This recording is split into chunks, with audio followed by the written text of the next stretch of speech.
నేను తప్పనిసరిగా ప్రభుత్వంతో మాట్లాడతాను. నెక్స్ట్ సెషన్లో పెట్టమని చెప్తాను. సార్ ఇక్కడ సార్ బీసీ సప్లాన్ విషయంలో సార్ ఈ రాష్ట్ర ప్రభుత్వం తక్షణ నిర్ణయం తీసుకోవచ్చు సార్. చేయదలుచుకుంటే బీసీ సప్లాన్ను ప్రతి ఏడాది 20,000 కోట్ల రూపాయలు బీసీల సంక్షేమానికి ఖర్చు పెడతామని కామారెడ్డి డిక్లరేషన్ లో కాంగ్రెస్ పార్టీ చెప్పింది సార్.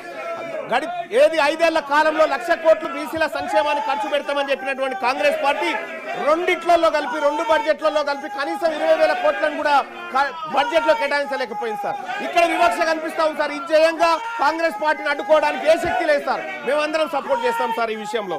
అలాగే సార్ ఇంకా ఎంబీసీ కులాలకు సంబంధించినటువంటి సంక్షేమ విషయంలో కూడా ఉన్నత విద్య కోసం 10 లక్షల రూపాయలు పూచీకత్తు లేని వడ్డీలు రుణాలు ఇప్పిస్తామని కాంగ్రెస్ పార్టీ హామీ ఇచ్చింది సార్.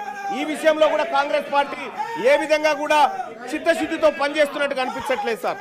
అలాగే సార్ అన్ని జిల్లా కేంద్రాల్లో 50 కోట్లతో convention hall, press club, study circle, library, క్యాంటీన్లతో ఉన్న ప్రొఫెసర్ జయశంకర్ బీసీ ఐక్యతా భవనాలు కట్టిస్తామని చెప్పారు సార్. అక్కడ కూడా సార్ వీటిలో ఎక్కడ కూడా ముందడుగు పడలేదు సార్.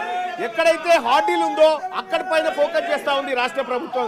కానీ చేయాల్సిన పనుల విషయంలో మాత్రం కొంత నిర్లక్ష్యంగా ఉండడం బాధాకరమైనటువంటి అంశం సార్. ఇంకొకటి సార్ 3 లక్షల కంటే తక్కువ వార్షిక ఆదాయం గల బీసీ కుటుంబాల యువతకు ర్యాంకుతో సంబంధం లేకుండా మొత్తం ఫీజు రియంబర్స్మెంట్ ఇస్తున్నారు సార్. ఇవాళ ఫీజు రియంబర్స్మెంట్ బకాయిలు